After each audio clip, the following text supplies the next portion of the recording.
ഉമ്മയെ ചീത്ത വിളിക്കുന്ന, ഉപ്പയോട് ബഹുമാനമില്ലാത്ത മക്കളില്ലേ, നിങ്ങൾ എഴുതി വെച്ചോ. ദുനിയാവിൽ നിന്ന് തന്നെ അനുഭവിച്ചിട്ടേ നിങ്ങൾ പോവുകയുള്ളൂ. ഉമ്മയെ തള്ളയെന്നും വാപ്പയെ തന്തയെന്നും ഒക്കെ വിളിച്ച് അഹങ്കാരിയായി നടക്കുന്നവർ കേട്ടോ, നിങ്ങളുടെ മാതാപിതാക്കളുടെ പൊരുത്തമില്ലാതെ നിങ്ങൾക്ക് ദുനിയാവും കിട്ടില്ല, ആഖിറവും കിട്ടില്ല.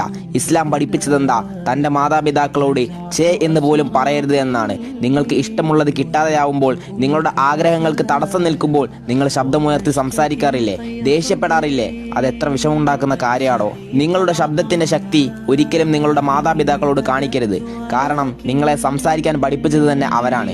എൻ്റെ പ്രിയപ്പെട്ടവരെ, നാളെ അവർ ഈ ഭൂമിയിൽ നിന്ന് വിട പറഞ്ഞാൽ നിങ്ങൾ പറഞ്ഞ ഓരോ വാക്കും ആലോചിച്ച് നിങ്ങൾ പിന്നീടുള്ള കാലം നീറി നീറി ജീവിക്കണം. മാതാപിതാക്കളോട് ഏതെങ്കിലും തരത്തിൽ മോശമായി പെരുമാറുന്നവരാണ് നിങ്ങളെങ്കിൽ ഇനി മുതൽ അവരോട് സ്നേഹത്തോടെ പെരുമാറുക. ചെയ്ത തെറ്റുകൾ പൊരുത്തപ്പെടിപ്പിച്ച് സമാധാനത്തോടെ ജീവിക്കുക. അള്ളാഹു നമ്മിൽ നിന്ന് മൺമറഞ്ഞു പോയ മാതാപിതാക്കളുടെ ഖബർ വിശാലമാക്കി കൊടുക്കുകയും ജീവിച്ചിരിക്കുന്നവർക്ക് ദീർഘായുസ്സുള്ള ആഫിയത്ത് നൽകി അനുഗ്രഹിക്കുകയും ചെയ്യുമാറാവട്ടെ.